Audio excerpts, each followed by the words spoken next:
ज्ञान गंगा गीता दर्शन। पूर्व प्रसंग में आप श्रवण कर रहे थे, भगवान श्री कृष्ण ने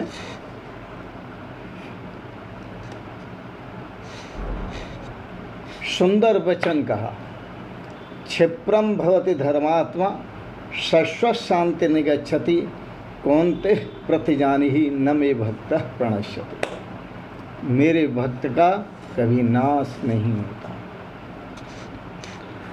आज के प्रसंग में आप श्रवण करेंगे गीता अध्याय 9 श्लोक 32।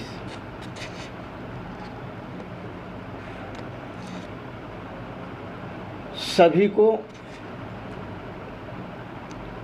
भगवत शरणागति से परम गति की प्राप्ति। माम ही पार्थ विपाश्रित्य येऽपि स्युः पापयोनयः स्त्रियो वैश्यास्तथा शूद्रास्ते अपि यान्ति परां गतिम्। भगवान श्री कृष्ण कहते हैं अर्जुन, क्योंकि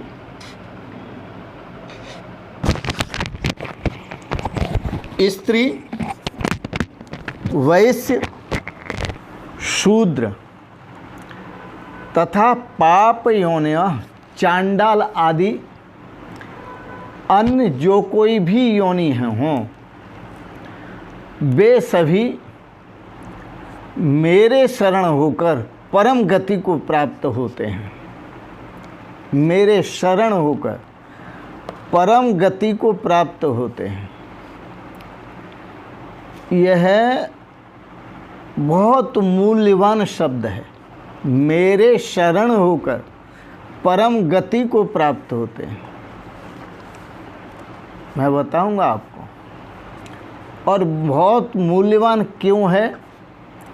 भगवान कहते हैं जब तक शरीर की शरण लेते हैं, शरीर के शरण रहते हैं, मन के शरण रहते हैं, बुद्धि के शरण रहते हैं, अहंकार के शरण रहते हैं, संसार के व्यवस्थाओं के शरण रहते हैं, विषय भोगों के शरण रहते हैं, तब तक वह परम गति को नहीं प्राप्त होते। परम गति को तब प्राप्त होते हैं जब वो मेरे शरण हो जाते हैं। इस रहस्य को समझना। कुछ बातें साथ साथ व्यवहारिक भी मैं आपको कहूँगा। वह ये, भक्ति प्रियो माधव, भगवान को भक्ति अत्यंत प्रिय है। और भक्ति कौन सी? स्वरूपानुसंधान भक्ति। स्वस्वरूपानुसंधानम भक्तिरित्यभिधीयते। स्वरूप का अनुसंधान कर लेना ही भक्ति है। तो भक्ति प्रियो माधव, स्वरूप का अनुसंधान कर लेना, परमात्मा स्वरूप का अनुसंधान कर लेना ही भक्ति है। भक्त्या श्रीमद् भागवत में कहा, भक्त्या अहम एकया ग्राह्य। भगवान श्री कृष्ण कहते हैं कि मैं केवल एक भक्ति से ही ग्रहण करने योग्य हूँ, दूसरा कोई उपाय नहीं है। एक भक्ति से ही ग्रहण करने योग्य हूँ।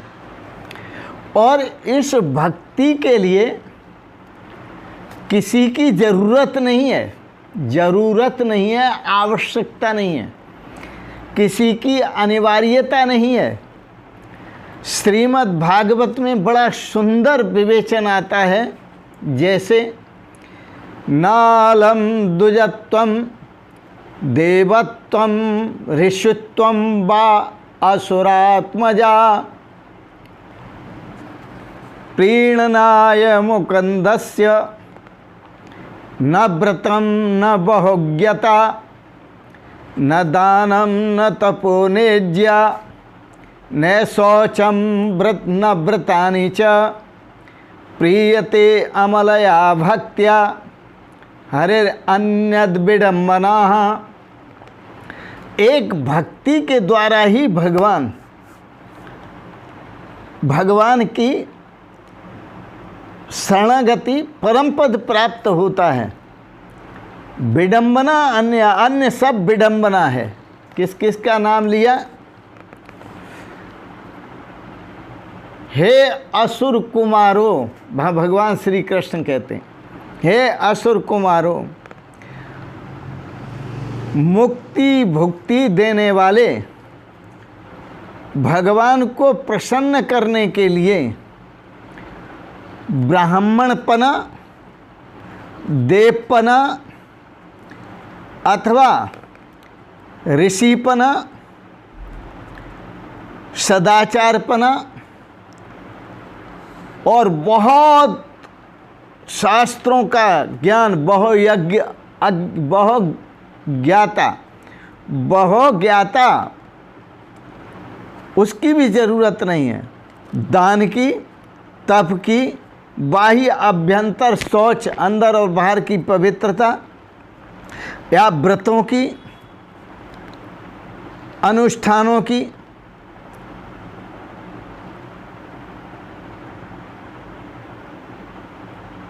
ये सब पर्याप्त नहीं है। व्यवहार में ये ठीक हैं, लेकिन भक्ति में ये पर्याप्त नहीं है। जो भी अभी पूर्व में नाम लिए भक्ति के लिए पर्याप्त नहीं। भगवान केवल विशुद्ध भक्ति से प्राप्त होते हैं। भगवान केवल विशुद्ध भक्ति से प्रसन्न होते हैं, अन्य सब विडंबना मात्र है। श्रीमद् भागवत स्कंद 7 और 52वां श्लोक है,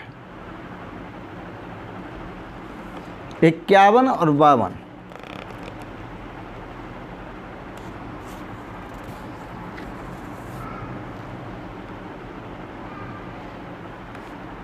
यह जो भेद है, भगवान कहते हैं कि मेरे यहाँ अभेद है। ब्राह्मण आ जाए उसका भी उद्धार करता हूँ, मेरी शरण। क्षत्रिय आ जाए मेरी शरण, उसका उद्धार। वैश्य आ जाए, शूद्र आ जाए, उसका उद्धार। और इतना ही नहीं, किरात, हूण, आंध्र, पुलिंद, पुलकस, आभीर, कंक, यवन, खस आदि नीच जातियों में कोई भी मेरी शरण आ जाए, मैं सबका उद्धार करता हूँ, उसे परम गति देता हूँ, उसे परम पद की प्राप्ति होती है।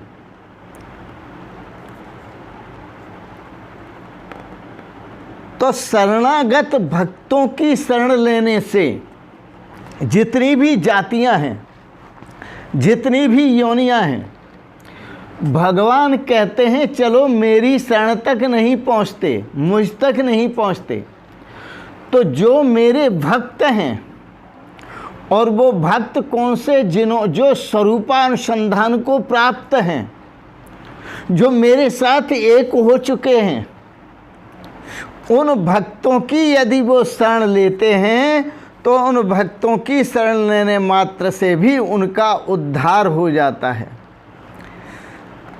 वो पवित्र हो जाते हैं और शक्तिमान भगवान को प्राप्त कर लेते हैं। ऐसे शक्तिमान क्योंकि उनके अंदर, उन महापुरुषों के अंदर भी जो शक्ति है वो शक्तिवान भगवान की ही महान शक्ति है, इसलिए वहाँ भी वो पवित्र हो जाते हैं, चाहे किसी भी जाति के हों, किसी भी योनि के हों, छोटे हों बड़े हों, कोई भी हो। महान शक्तिवान ऐसे भगवान को हम नमस्कार करते हैं। भक्ति पुनात मन्निष्ठा स्वपाकान अपि संभवात। श्रीमद् भागवत। कितना सुंदर कहा, मेरी एक निष्ठा प्रेमा भक्ति जन्मजात चांडालों को भी जाति दोष से मुक्त करती है, पवित्र करती है।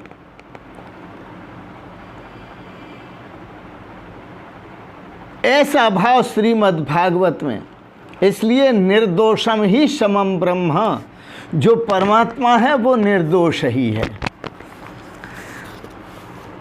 अब थोड़ा सा विवेचन और श्रवण करें इस भाव का, जो आपकी समझ में आएगा। ऐसे समझें, एक स्त्री है, वो क्यों स्त्री है? क्योंकि उसका चित्त स्त्रैण है, और ये स्त्रैण चित्त कोई जरूरी नहीं स्त्री के अंदर ही हो, यह पुरुष के अंदर भी होता है। स्त्री भीरू होती है, जब उसके अंदर स्त्रैण चित्त होता है तो वो भीरू होती है। पुरुष के अंदर भी जब स्त्रैण चित्त होता है तो वह भी भीरू होता है।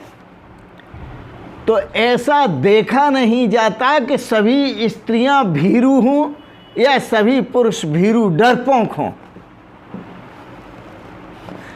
कई स्त्रियां बड़ी वीर होती हैं तो उनका चित्त स्त्रैण नहीं होता, उनका चित्त पौरुषेय होता है। और कई पुरुष बड़े भीरू होते हैं जो अपने धर्म की बात भी नहीं कह सकते, अपने धर्म का आचरण भी नहीं कर सकते। वो अपने धर्म से बचते हैं, अपने राष्ट्र से बचते हैं, अपने देश से बचते हैं, अपनी सच्चाई से बचते हैं, अपने धर्म से बचते हैं, अपनी संस्कृति से, परंपरा से बचते हैं। वो स्त्रैण चित्त हैं, वो भीरू पुरुष हैं, वो कायर पुरुष हैं। तो स्त्रैण चित्त स्त्री के अंदर हो तो वह स्त्री है, और उसके अंदर पुरुषत्व है तो वह पुरुष है। और पुरुष के अंदर यदि स्त्रैण चित्त है तो वो पुरुष नहीं है, उसके अंदर स्त्रीत्व मौजूद है, इसलिए वो स्त्री ही है। आप इसे ऐसा समझें कि दो के संयोग से पुरुष की रचना हुई शरीर की, स्त्री और पुरुष के संयोग से। इसमें पुरुषत्व भी मौजूद है, इसमें स्त्रीत्व भी मौजूद है, लेकिन जैसा संग करता है वैसा रंग चढ़ता है। यदि स्त्रैण पुरुषों के साथ संग करता है तो उसका चित्त स्त्रैण हो जाता है।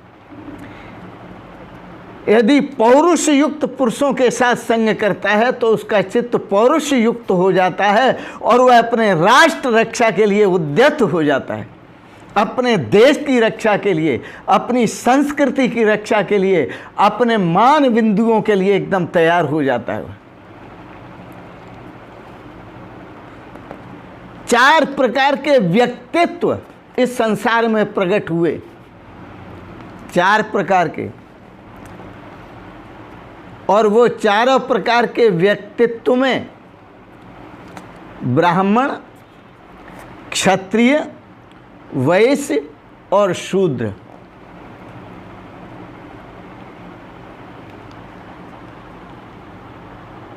शूद्र का व्यक्तित्व क्या है? शूद्र हम उसे कहते हैं जो शरीर में आकर्षित होता है, शरीरों को देखकर आकर्षित होता है, और शरीरों के भोगने में, चाटने में लगा हुआ है, जो चमड़ी से प्रीति करता है, जो भोगासक्त है, वह शूद्र है।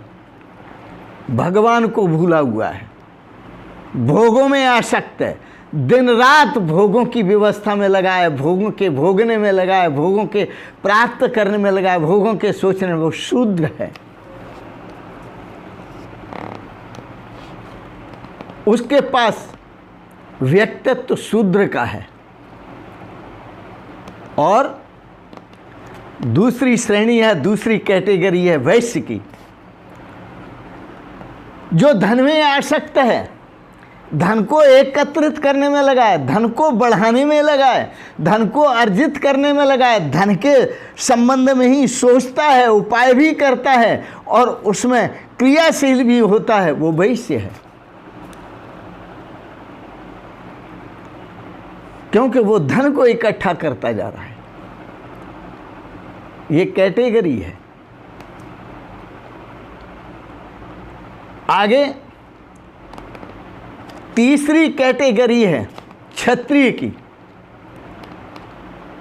क्षत्रिय को न तो शरीरों से प्रयोजन है,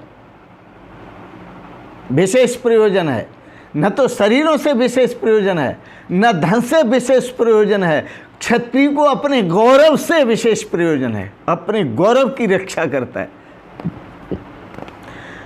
चाहे जो भी नौछावर करना पड़े वो अपने गौरव की रक्षा करेगा, अपने देश की रक्षा करेगा, अपने राष्ट्र की रक्षा करेगा, अपने जन समूह की रक्षा करेगा,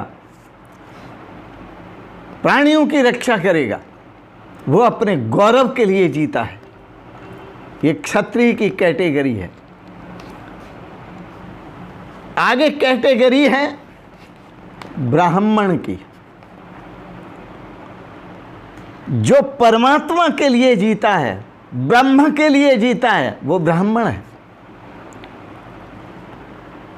ब्रह्म की चर्चा करता है, ब्रह्म का चिंतन करता है, ब्रह्म का भजन करता है और ब्रह्म की साधना करता है, ब्रह्म की शरणागति लेता है और ब्रह्म के शरणागत होकर के वो अपने आप को ही भूल जाता है।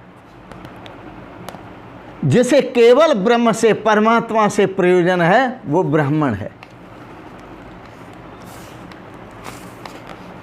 प्रयोजन परमात्मा से है, पर कार्य भोजन वो भी करता है, अनुष्ठान वो भी करता है, तब वो भी करता है, जब वो भी करता है, पूजा वो भी करता है, पाठ वो भी करता है, पर प्रयोजन परमात्मा से। किसी में आसक्त नहीं, केवल परमात्मा से। तो इस प्रकार से ये चार कैटेगरी हैं। जिसे शरीर से केवल और केवल शरीरों से उनको भोगने से प्रयोजन है, वो शूद्र है। जिसे केवल धन से प्रयोजन है, उसके अर्जन में ही लगा रहता है, वो वैश्य है। जिसे अपने आत्म गौरव की रक्षा से प्रयोजन है, वह क्षत्रिय है। और जिसे परमात्मा से प्रयोजन है, साधना मग्न है, वो ब्राह्मण है। ये व्यक्तित्व हैं, ये वर्ण नहीं है। जिसके अंदर जैसा व्यक्तित्व देखा, भगवान ने कहा चातुर्वर्ण्यम मया सृष्टम गुण कर्म विभाग से। वर्ण का मतलब प्रकार, वर्ण का मतलब शब्द भी होता है। चातुर्वर्ण्यम मया सृष्टम गुण कर्म विभाग से, ये चार वर्णों का विभाजन मैंने किया, पर किसके आधार पर किया? भगवान के वचन को सुनो, गुण और कर्मों के आधार पर। शरीरों में आसक्त रहने वाले को शूद्र कह दिया, धन में आसक्त रहने वाले को वैश्य कह दिया, आत्म गौरव में रक्षा में आसक्त रहने वाले को क्षत्रिय कहा और परमात्मा में प्रवीण रहने वाले को ब्राह्मण का। ये चार वर्ण मेरे रचे हुए, विभाजन किए हुए। तो व्यक्तित्व को वर्णों में बांट दिया। अब वर्ण का अर्थ क्या लगा लिया? ऊंच नीच से।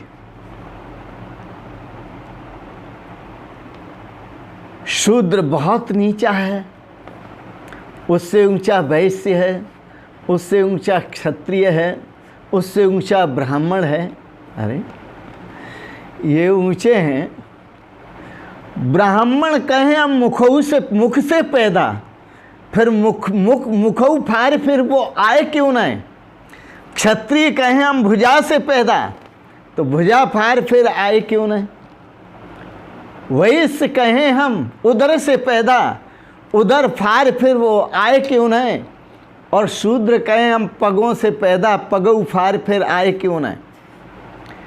सबका रास्ता एक है, इसलिए जन्मना जायते शूद्रः संस्कारेणो दुजोच्यते।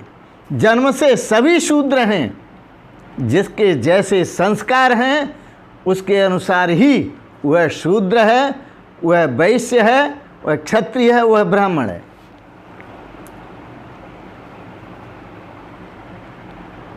बस ऊंच नीच का भेद रख करके हमने शत्रुता कर ली है। यह शत्रुता करना बहुत ही गलत है, हमारी दार्शनिकता के विरुद्ध है, गीता दर्शन के विरुद्ध है, उपनिषदों के विरुद्ध है, वेदों के विरुद्ध है। ऊंच नीच का भाव बिल्कुल होना ही नहीं चाहिए। अमृतस्य पुत्र, चाहे कोई शूद्र है, वैश्य है, क्षत्रिय है या ब्राह्मण है, अमृतस्य पुत्र, ये सभी ब्रह्म पुत्र हैं, परमात्मा के पुत्र हैं। और परमात्मा से जो प्रकट हुआ है, उत्पन्न हुआ है, वो परमात्मा ही है। वेद कहता है तस्मात्, उस परमात्मा से, ए तस्मात्, इस आत्मा से, उस परमात्मा से, इस आत्मा से आकाश से संभूत, आकाश की उत्पत्ति हुई। आकाश और वायु, वायु अग्निर, अग्निर आपवदभ्य पृथ्वी चो उत्पद्यते, पृथिव्या औषधया संभवन्ति, औषधया रजवीर्यम, रजवीर्यम रजवीर्यात् संतान। तो मूल स्थान क्या है? मूल स्थान परमात्मा है। हम सब उसकी सृष्टि हैं। अमृतस्य पुत्र, हमारा गोत्र ब्रह्म गोत्र है और कोई गोत्र नहीं है। न हमारा गोत्र ब्राह्मण है, न क्षत्रिय है, न वैश्य है, न शूद्र है। हमारा गोत्र जो है वो ब्रह्म गोत्र है, अमृत गोत्र है हमारा। हम अमृत से उत्पन्न हुए हैं। वेद कहता है अमृतस्य पुत्र, हम अमृत से उत्पन्न हुए हैं, हम ब्रह्म से उत्पन्न हुए हैं, इसलिए हमारा गोत्र भी अमृत है। आओ अब भगवान श्री कृष्ण उसी भाव को कहते हैं, माम ही पार्थ विपाश्रित्य ये पीशु पापी होने। कोई किसी भी योनि में हो, ब्राह्मण, क्षत्रिय, वैश्य, शूद्र या कोई पाप योनि या स्त्री, किसी भी योनि में हो, यदि वह मेरे शरण आ जाता है तो मैं तो शरणागत भक्त वत्सल हूँ। जो मेरे शरण आ जाता है उसको मैं परम गति देता हूँ। ऐसा नहीं है कि केवल ब्राह्मण को ही परम गति मिलेगी। भगवान कहते हैं शूद्र को भी परम गति। आप श्लोक देखिए, माम ही पार्थ विपाश्रित्य ये पीशु पापी होने यहाँ स्त्रियो वैश्यास तथा शूद्रास्ते पियांति परम गतिम। साफ कहा भगवान ने, अर्थ देख लीजिए। क्योंकि हे अर्जुन, स्त्री, वैश्य, शूद्र तथा पाप योनि, चांडाल आदि जो कोई भी हों, वे भी मेरी शरण होकर परम गति को प्राप्त होते हैं। बोलो वृंदावन बिहारी लाल की जय, सच्चिदानंद भगवान की जय। आओ नारायण, एक सुंदर पद बोलते हैं, बड़ा सुंदर पद है।